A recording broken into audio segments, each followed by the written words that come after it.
Hello, welcome back to the Cozy Arts. I am Cozy and happy Craftmas.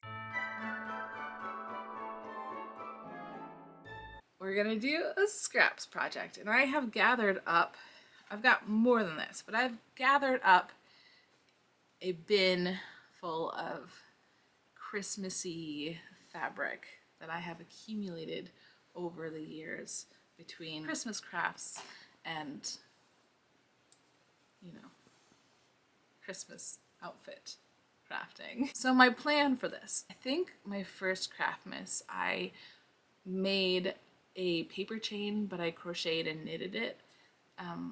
I did so many of the chains, and it took forever. And honestly, I don't really hang it up anymore because there's so much of it that I kind of designed it to go in the front porch, and the front porch is just really hard to get stuff. It's hard to hang stuff up in there because the room is really small and it's very full of furniture, and I can't, the ceilings are high and I can't reach them. So I didn't hang them up last year. This year I hung them up in here. See? They're adorning my railing of stuff. So, I found my phone. Okay, just a second. I would like to revisit the idea of making a reusable paper chain, but I would like it to be stiffer. The problem with the crocheted and the knitted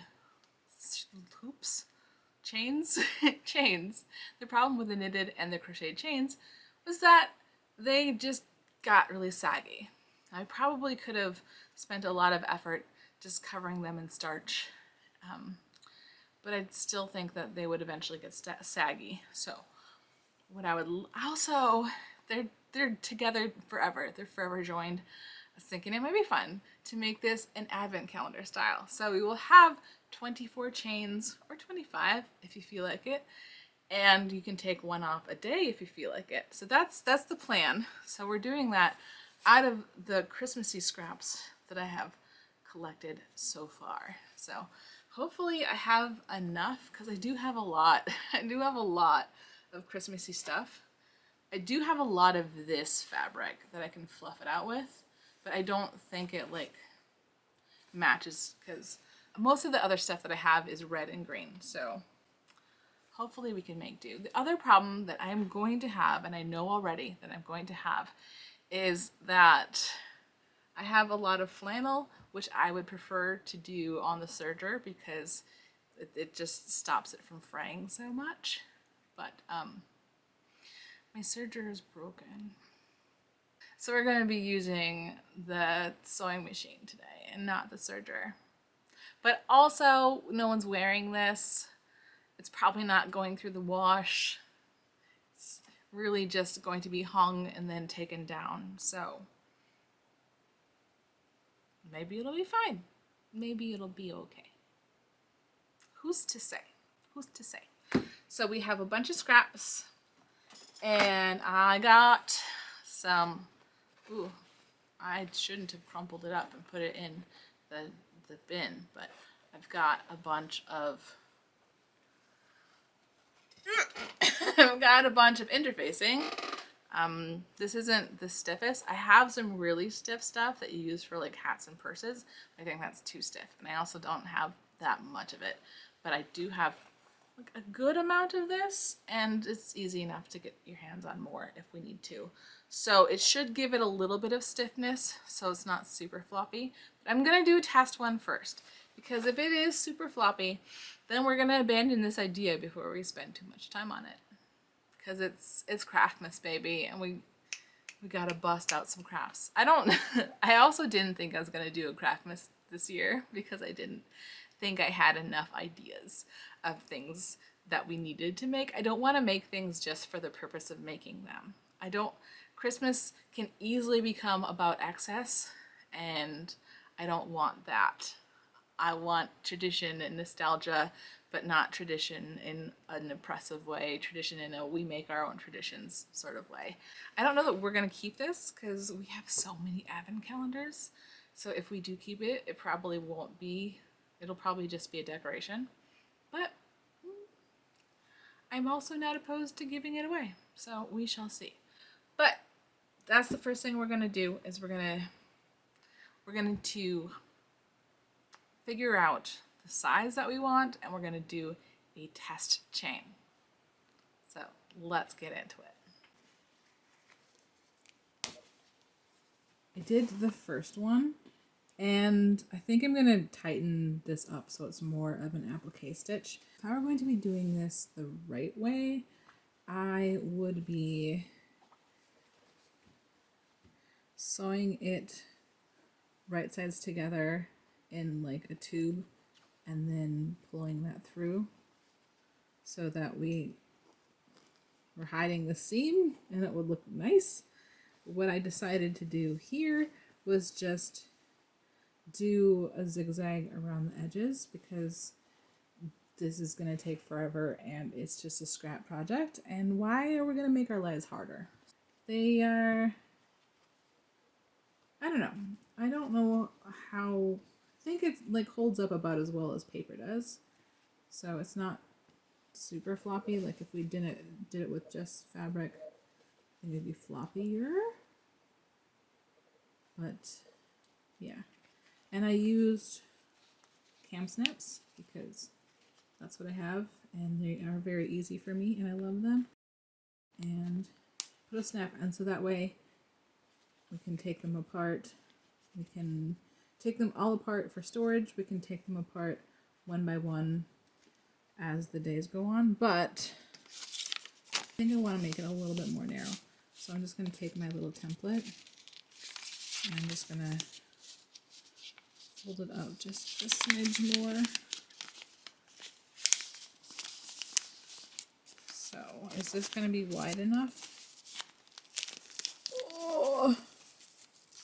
Oh, just barely. I mean, no, it's not wide enough, but I think we're just going to fudge it. We're going to make it work. But I do want this length of the fusible. So I don't want to use my good fabric scissors for this, so I'm using these junky old scissors instead.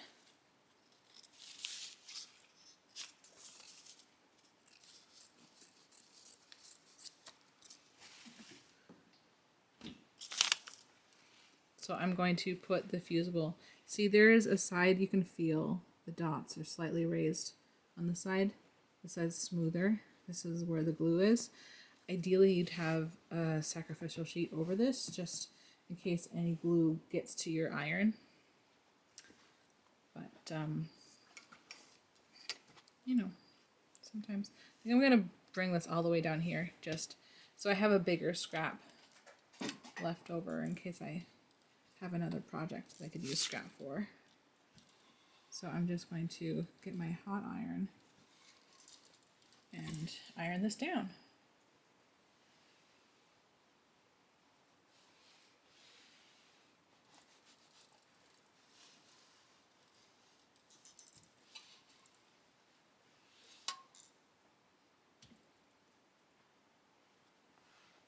So now we're ready to fold this and sew it up. So I'm going to cut this where I can see it.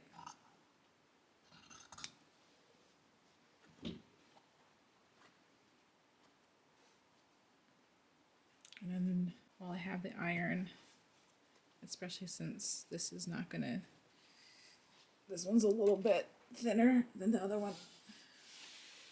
Just gonna iron it down. Double check that, yeah. Iron this up a little bit. Be friends.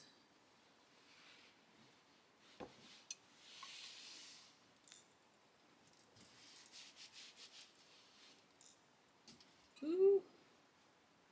Okay, and now, avoiding where we have the fusible with my good scissors, just cut off the excess.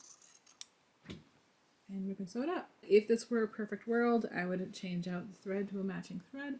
But this is a scrappy project, and we're doing scrappy things. So we're not going to do that. So I have this on C because that gives me the zigzag. And I want to lower the stitch length right down.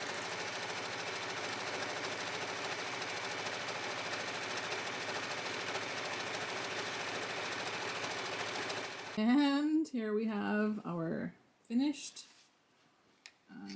chain.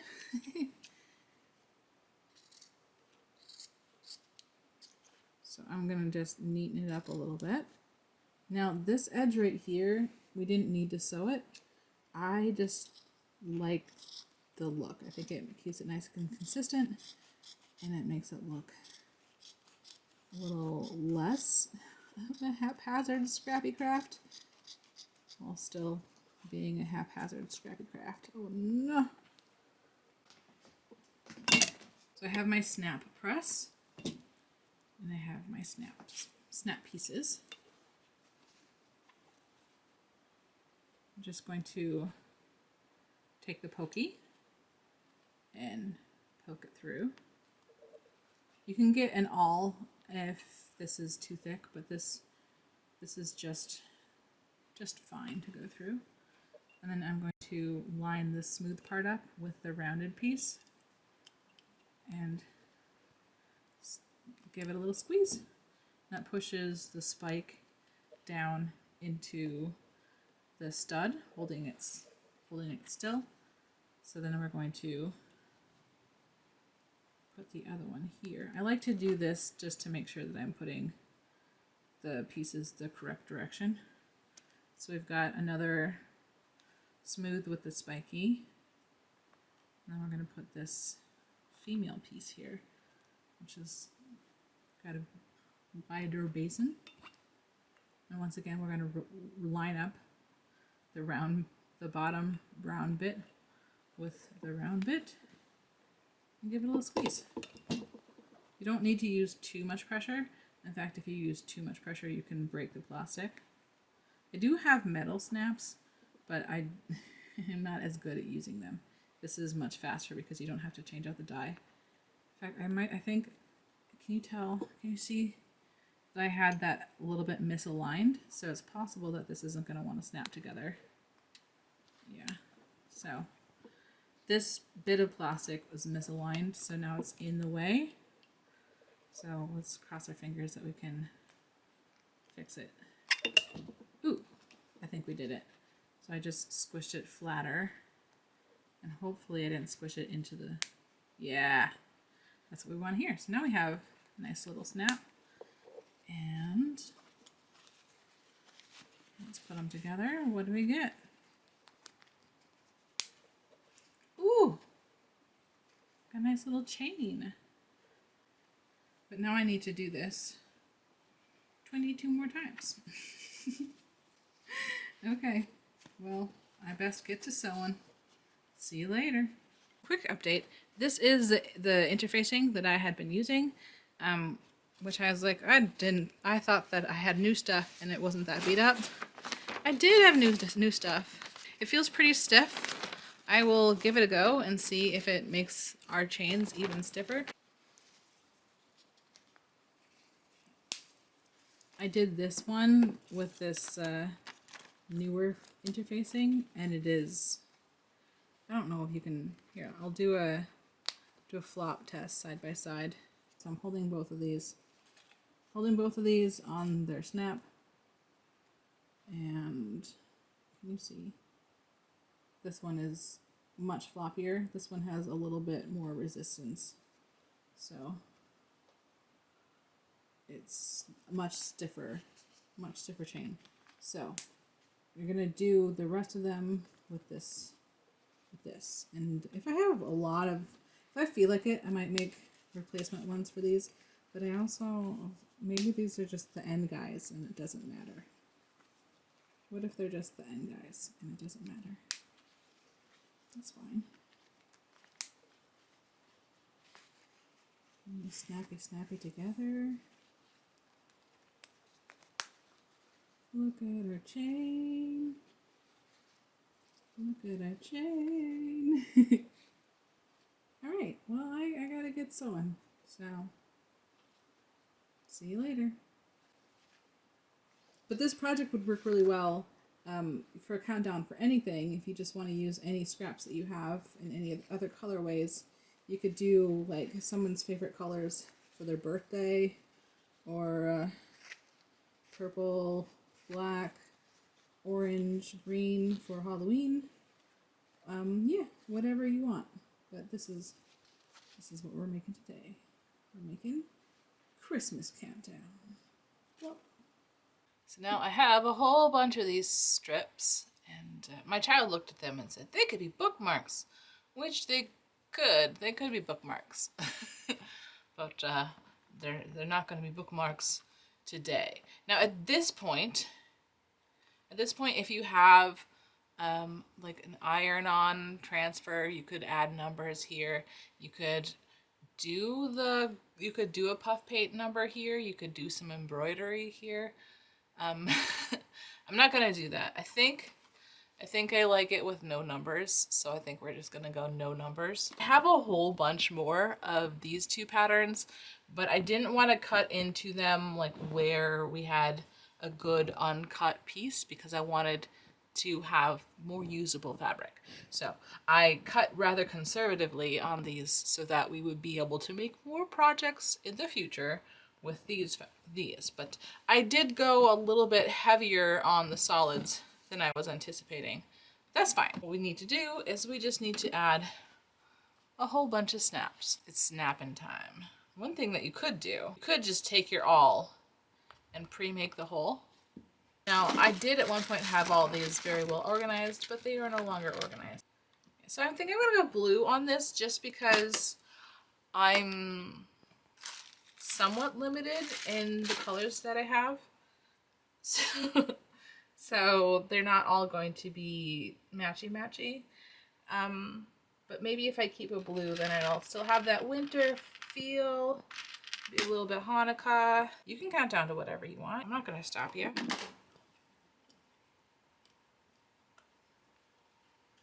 But because we did the top stitching, like this is gonna fray and it's gonna have more of a rustic look over time, which is fine because anytime I don't have to sew a tube and then turn out the tube, I'm happy. It's a better look to sew the tube and then turn the tube inside out and then have it nice and clean. I suppose if I were doing that, then maybe doing like long tubes and chopping the tubes would be the move. It just sounded like a lot of work that I didn't want to do. So this makes it easier and pretty fun. Oh, that is stiff. These are just not stiff, but that's okay. I'm gonna unsnap these so that we can figure out our order once they're all done. Ooh, it looks so good. All right, now I'm gonna put my podcast back on and I'm gonna put you into fast forward. And we're gonna do so many snaps.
I did it. I wasn't paying enough attention and I put them so they wouldn't snap together, right? So they'll snap together like that, but that's not what we're doing. We're doing a chain. So I have, do I have a bigger piece? The bigger one, a bigger pair of this would be better. So I'm going to look and see. This is not a good fabric to be doing this on either because it is flannel and it is very liable to just kind of fray away. We're just gonna take our pliers and pull it up enough that we can get under and cut the stud.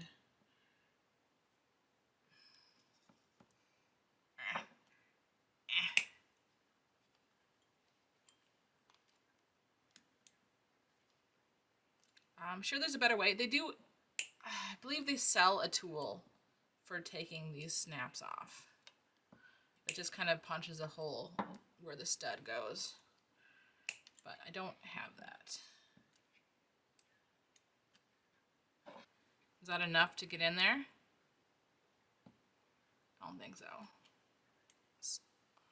Can we cut it? Okay. So now we've got it cut down pretty far. So I should be able to just get this in my little cutting hole. Pop it off. There. Woo! Okay, so I managed to do that without destroying the fabric. The snap fully destroyed, but there's really no saving it, so it's fine. Now we'll double check. Yeah, that's gonna work.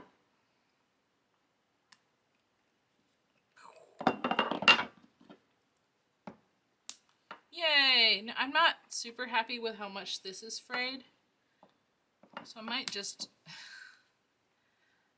fold it around this way because I don't care enough to find scissors for it. There.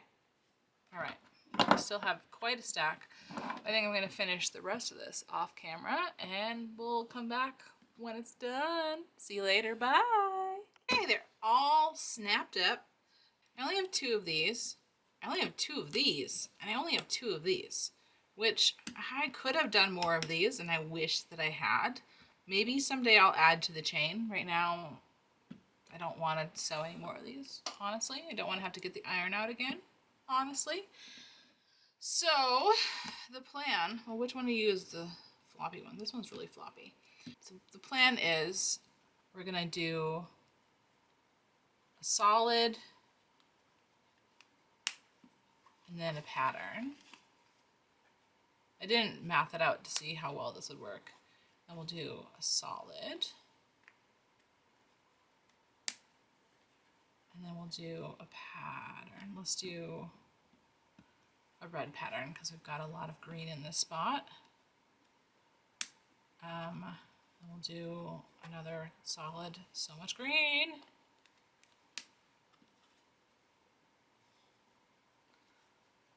And we can kind of like tweak the snaps to be in the middle so it looks a little bit cleaner. And then we'll do this beautiful little reindeer. He's so cute.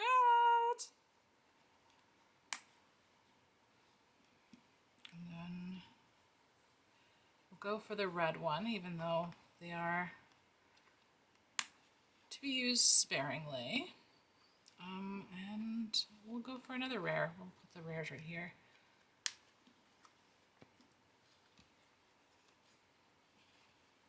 So much green.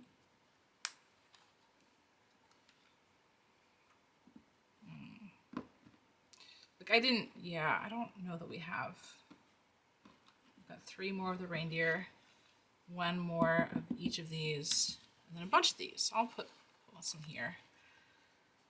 Spread it out that way.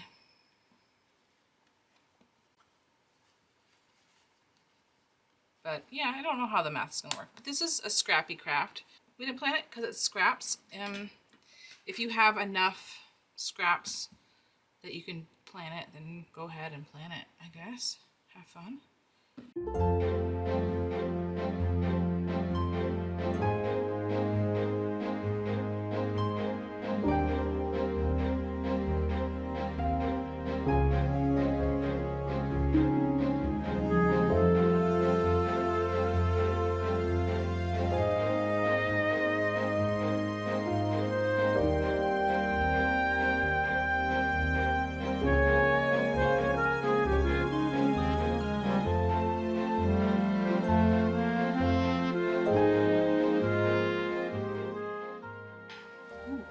be a really cute wreath. I mean, we'd have to put it on some sort of support to keep the shape, but that's really cute. And we have 1, 2, 3, 4, 5, 6, 7, 8, 9, 10, 11, 12, 13, 14, 15, 16, 17, 18, 19, 20, 21, 22, 23, 24, 25. We got 25 chains. So you could just leave it as a decoration, or you could take one off each day, and then you get to the get to Christmas and you've just got this guy. See, that's the problem that I have with paper chains. It's like if I put a decoration up, I want it to stay up. I have a Christmas tree advent calendar that's a really little music box, and you add an ornament each day, and I like that it gets more and more decorated. I don't really like the removal. Here we go. We have a beautiful chain, and it's all made out of scraps. We've just got interfacing and scrap fabric, and obviously thread and snaps. Got rid of some of my Christmas scraps that were otherwise a little too small to use. Good stash buster. And you could always just keep going and make this a really long chain. Who am I to tell you what to do with your own scraps? So go forward, scrap hard, keep it cozy. I'll see you next time.